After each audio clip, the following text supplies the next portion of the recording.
최치원의 이야기.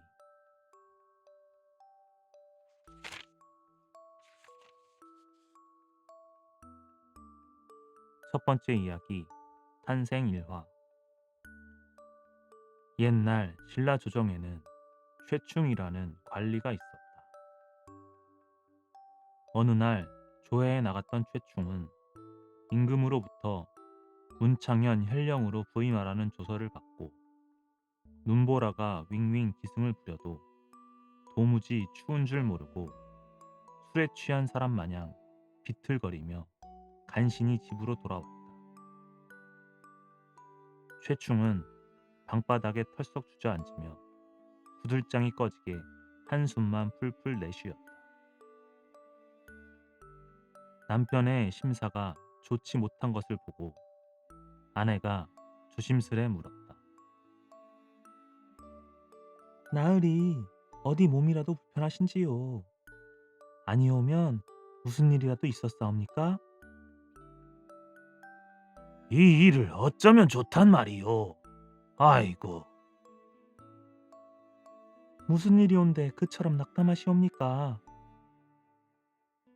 글쎄, 대왕께서 소신을 문창현 현령으로 갈아질 않겠소. 그 말을 들은 아내도 뭐라고요? 문창현 현령으로요? 하고 놀라 부르짖었다. 그것도 그럴 것이. 문창현 현령으로 가는 사람은 취임한 지 며칠 안 되는 사이에 모두 아내를 잃어버리곤 하였기 때문이다. 문창현 산중에는 괴상한 괴물이 있어 새로 현령이 취임해 오기만 하면 영락없이 아내를 잡아가기에 누구도 문창현 현령으로 가기를 달가워하지 않았다. 이런 일을 누구보다 잘 아는 최충의 아내인지라. 그래, 나으리는 대답하셨나이까?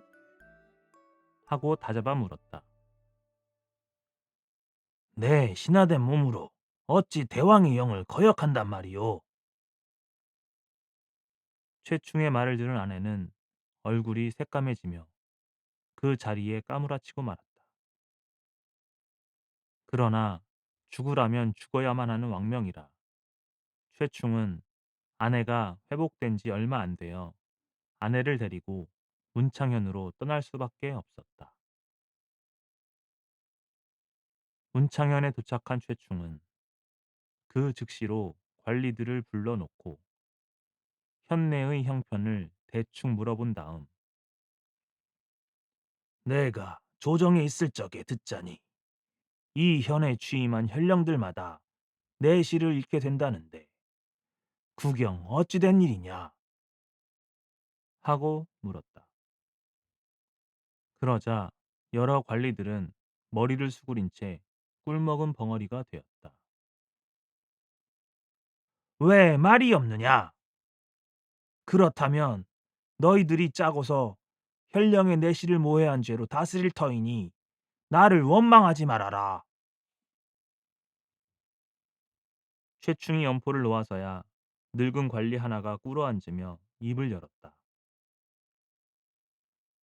말씀 올리기 황공하오나 이곳 북산에는 한 괴물이 있사온데 현령이 취임하기만 하면 불과 며칠 사이에 내실을 훔쳐가곤 했사옵니다. 다른 사람들의 아녀자는 일이 없고 예, 그것 참 괴상한 일이로다. 헌데 어째서 그 괴물을 잡지 않았느냐? 그 괴물이 나타날 때에는 해와 달이 빛을 잃어 온 세상이 캄캄해져서 누구도 어떻게 생긴 괴물이 훔쳐가는지 보지도 못했나이다. 최충이 생각하기를 더 따져 물었대야 소용없음을 알고 관리들을 돌려보낸 뒤 군사 중에서 힘 장사를 뽑아내어 밤낮이 따로 없이 아내의 방문 밖에서 지키게 하고 또 시녀 며칠 아내의 방에 같이 있게 하였다. 그리고 나서도 마음이 놓이지 않아 명주실 몇 토리를 구해다가 이어서 벽에다 걸어놓고 실 한 끝을 아내의 발목에다 매놓았다. 만일 아내가 잡혀간다 하여도 그 실을 따라서 종적을 찾으리라 생각했다. 그런데 며칠이 지났어도 아무런 일도 발생하지 않았다. 하루는 최충이 시름 놓고 관가에 나가 공사를 처리하고 있는데 갑자기 방안이 캄캄해지기에 창문을 열고 내다보니 검은 구름이 하늘을 뒤덮고 번개가 번쩍이며 우레 소리가 어찌나 요란한지 귀가 먹먹하여 아무 소리도 들리지 않았다. 최충이 깜짝 놀라 허둥지둥 집으로 달려가 보니 파수 보던 군사들이 정신을 잃고 쓰러져 있었다. 급히 방문을 열고 보니 안에는 간 곳 없고 시녀들은 모두 까무러쳐 있었다. 최충은 너무나 애통하여 앞뒤로 뛰어다니며 애타게 불렀으나 대답 소리도 없었다. 서리 맞은 뱀처럼 맥없이 집으로 돌아오니 그제서야 파수 보던 군사와 시녀들이 정신을 차리고 하나 둘 일어났다. 너희들은 마님이 붙잡혀가는 것을 보지 못했느냐? 마님이 붙잡혀가다니요. 저희는 우레소리에 정신을 잃었사옵니다. 에이, 밥통들! 쇠충은 쌍욕을 하며 발을 쾅쾅 구르다가 발에 무엇이 걸리기에 내려다보니 무명실이었다.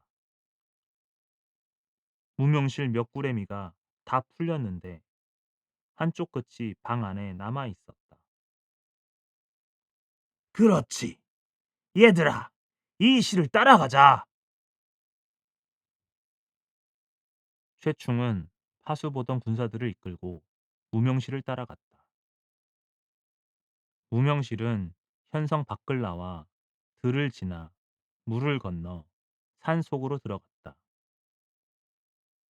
계속 실을 따라가니 북산 높은 절벽 틈 속으로 들어갔다.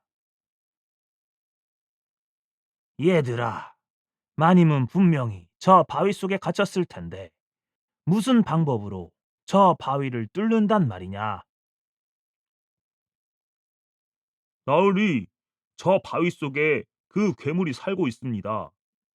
낮에는 저 돌문이 닫혀 있지만 밤중이 되면 저절로 열리며 밝은 빛이 새어나옵니다. 그러니 밤중에 들어갈 수는 있으나 무슨 힘으로 그놈의 괴물을 이기겠습니까? 길고 짧은 건 대봐야 하느니라. 힘으로 안 되면 꾀로 대처해야지. 헌데 밤중이라야 열린다는 돌문이 어찌하여 오늘은 대낮에 열렸단 말이냐? 그놈이 나올 때면 아무 때나 열립니다. 음, 알겠다. 그럼 내가 여기서 지키고 있을 터이니 너희들 서너슨 돌아가서 먹을 것과 횃불을 장만해가지고 속히 오너라. 최충이 든든히 요기한 후 단도를 품에 지니고 장도를 손에 틀어쥐고 무사들과 함께 밤중이 되기를 기다렸다. 한밤중이 되자 난데없이 바위짬으로 밝은 빛이 새어나오기에 지켜보니 돌문이 소리 없이 열리었다. 최충과 군사들은 자기들의 눈을 의심했다. 대낮처럼 밝은 곳에 백화가 만발하고 나무들이 푸르싱싱한데 아늑한 잔디풀 위에 금빛 찬란한 궁전이 우뚝 솟아 있었다. 하늘에는 천당이 있고 땅 속에는 성경이 있다더니 바로 이곳이 선경이로구나. 헌데 이런 곳에 사는 놈이 어찌하여 그같이 악한 짓을 한단 말이냐? 최충은 이렇게 중얼거리며 군사를 이끌고 단숨에 궁전 앞까지 뛰어갔다. 군사들을 매복시켜 놓고 단신으로 궁전 안을 살피던 최충은 소스라치게 놀랐다. 황소만한 금빛 돼지 한 마리가 자기 아내의 무릎을 베고 누워서 코를 드렁드렁 골며 자고 자기의 아내는 수심에 잠겨 있었다. 최충이 자기도 모르는 사이에 보검을 꼬나들고 뛰어들려고 하는데 금돼지가 꿈틀거리더니 돌아 누웠다. 그때에야 최충은 우선 먼저 자기 아내에게 자기가 왔다는 것을 알려야겠다고 생각했다. 그래서 허리춤에 찼던 향 주머니를 꺼내어 헤쳐놓았다. 그때 신라 사람들은 향내가 나면 귀신이 범접하지 못한다는 데서 향 주머니를 차고 다녔다. 한 집 식구들은 같은 냄새가 나는 향을 가지고 다녔기에 향내만 맡아도 자기 집 식구라는 것을 알 수 있었다. 아니나 다를까 향내가 풍기자 최충의 아내가 고를 번쩍 들고 사위를 휘둘러 보았다. 이때라고 생각한 최충은 얼굴을 내밀었다. 남편의 얼굴을 본 아내가 깜짝 놀라 앗! 하고 비명소리를 질렀다. 그 바람에 잠들었던 금돼지가 눈을 번쩍 뜨고 뭐야? 어째 놀란 소리를 하느냐? 하며 따져 물었다. 방금 쪽잠이 들었다가 악몽을 꾸고서 놀라서 소리쳤어요. 최충의 아내를 뚫어지게 쏘아보며 코를 벌름거리던 금돼지가 벌떡 일어나 앉으며 어디선가 인간의 냄새가 나는구나. 하며 씩씩거렸다. 얼굴이 새까매졌던 최충의 아내는 금돼지를 도로 눕히며 말했다. 아이고 서방님도 답답하시네. 인간 세상에서 온 내가 따뜻한 곳에 오래 앉아 있으니 사람 냄새가 나지 않고 어쩌겠어요. 듣고 보니 그렇겠군. 그런 걸 공연히. 그런데 방금 무슨 꿈을 꿨기에 그렇게 놀란 소리를 쳤어? 옛날 노인들이 성경에서 호랑이를 보면 그 사람은 꼭 죽는다고 하더니 금방 서방님의 코 고는 소리에 나도 모르게 소르륵 잠이 들었는데 큰 호랑이가 궁전에 뛰어들지 않겠어요? 어찌나 놀랐던지 아무래도 내가 죽을 것만 같아요. 아따, 별소리를 다 하네. 호랑이가 이 산속 궁전에 들어올 수도 없거니와 10마리가 아니라 100마리가 들어와도 개뿔도 겁날 게 없어. 서방님은 범도 이길 수 있나요? 이따마다 난 사슴을 내놓고서는 무서운 게 없단 말이야. 호호호호. 아이 참 서방님도 범도 무섭지 않은데 사슴이 뭐가 돼서 그리 무서워하나요? 세상에는 사람이건 짐승이건 한 가지만은 두려워하는 게 있게 마련이거든. 그놈의 사슴 가죽이 내 꼬리에 닿기만 하면 나는 죽고 말거든. 그렇다면 조심하세요. 최충의 아내는 입으로는 이렇게 말하면서도 속으로는 쾌자를 불렀다. 금돼지가 다시 굳잠이 들어 코를 드렁드렁 골자 괴춤에서 사슴 가죽으로 만든 향주머니를 꺼내어 금돼지 꼬리에다 달아맸다. 그러자 금돼지는 불맞은 멧돼지처럼 천둥 같은 소리를 지르며 하늘 공중으로 솟아올랐다가 털썩 떨어졌다. 이때라고 생각한 최충은 번개같이 뛰어들어 금돼지의 심장에다 보검을 박았다. 그리고 아내의 손목을 끌고 주량량을 놓았다. 그 후 6달 만에 최충의 아내가 옥동자를 낳았다. 최충은 기뻐할 대신에 좀 꺼림직하였다. 그 애가 금돼지의 아이가 아닐까 해서 그 애를 멀리 산속에 갖다 던져라. 하고 말했다.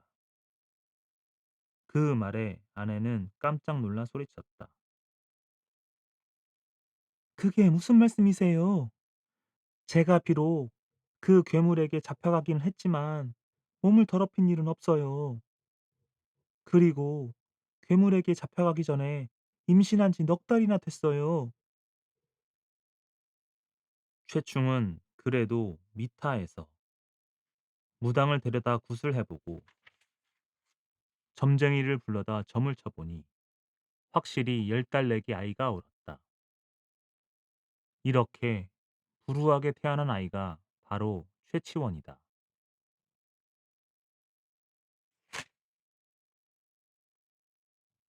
두 번째 이야기.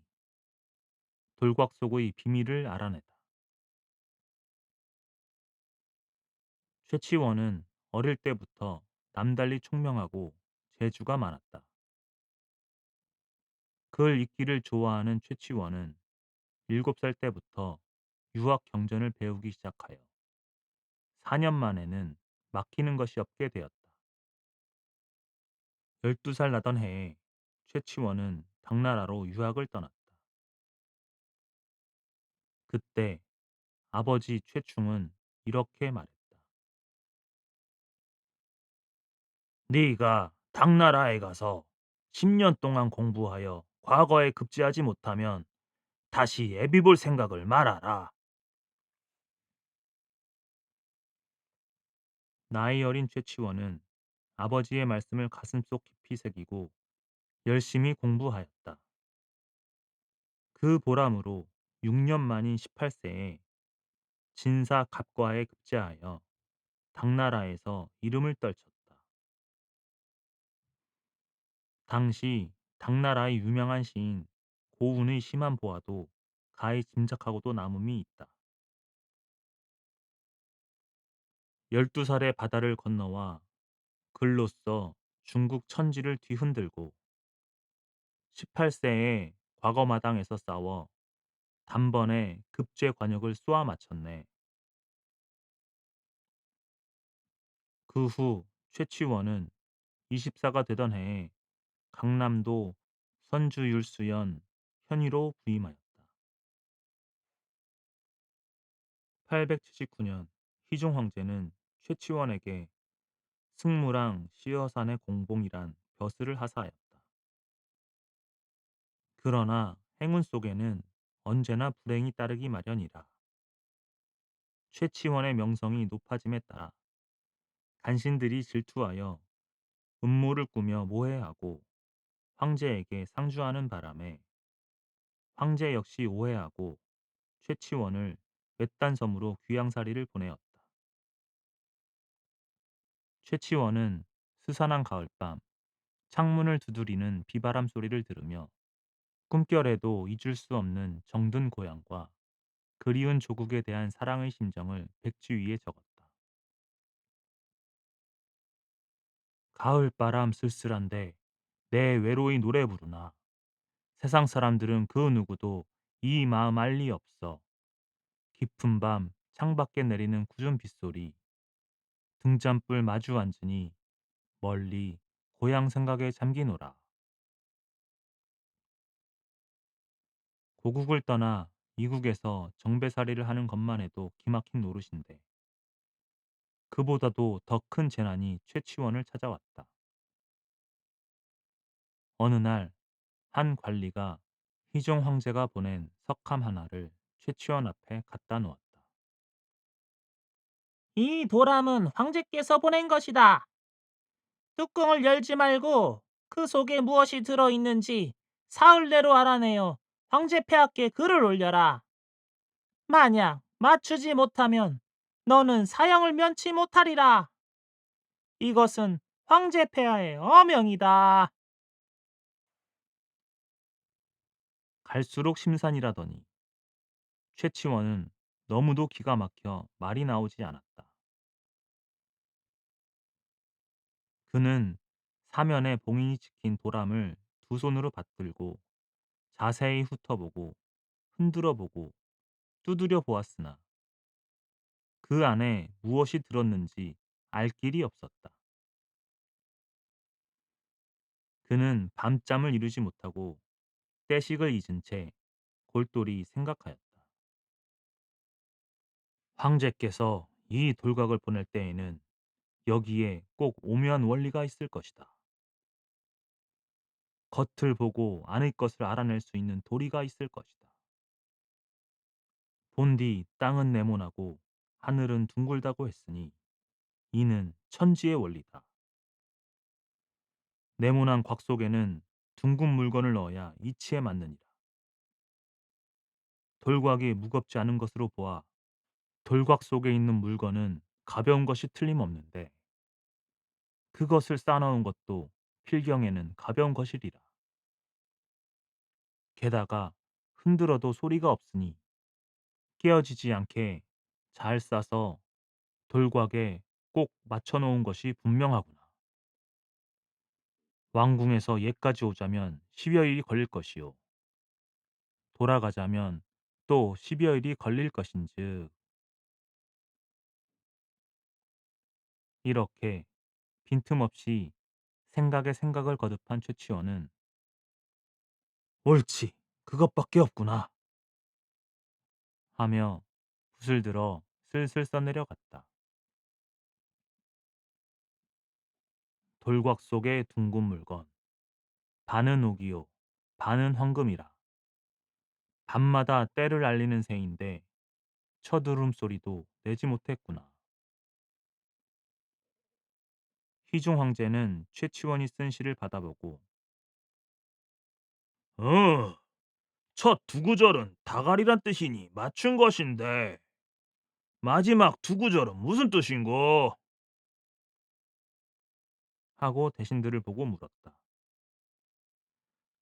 황제 폐하, 우선 먼저 돌곽을 열어보시면 그 뜻을 알 수 있는 줄 아뢰옵니다. 그래서 돌곽을 열고 솜을 꺼내고 보니 다갈이 이미 병아리로 변해 있었다. 이것을 본 황제는 무릎을 치며 감탄했다. 과연 천재로다. 하늘이 낸 천재가 아니고서야 이것을 어찌 알아맞힐소냐.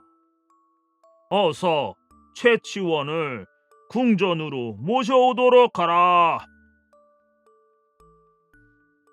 이리하여 최치원은 귀양사리에서 풀려나와 또다시 벼슬살이를 하였는데 30이 되기 전에 벼슬을 버리고 신라로 돌아왔다. 신라 왕은 그에게 시독 겸 한림학사에 수병부시랑 지서서감이라는 높은 벼슬을 한꺼번에 주었다. 그러나 그때 신라는 서산 위에 올라선 해와 같았다. 백성들은 도탄 속에 빠져 도처에서 봉기를 일으켰고 봉건 통치배들은 부패 타락 속에서 허송세월을 보내었다. 최치원은 기울어져가는 나라 정세를 바로잡기 위하여 시무 10여 조를 만들어 진성 여왕에게 올렸다. 그리하여 왕족이 아닌 사람으로서 가장 높은 벼슬인 아침 벼슬에 오르게 되었고 그때부터 시무 10여 조를 실행하다가 도리어 모해를 당할 뻔하였다. 이리하여 최치원은 신라의 천년사직이 기어이 무너져가는구나 하고 개탄한 나머지 벼슬을 내놓고 산속에 들어가 은거 생활을 하면서 신라 봉건 귀족들이 부패성을 폭로하고 백성들의 생활과 염원을 반영한 많은 문학 작품과 불교 철학을 반대하는 논문들을 써내었다.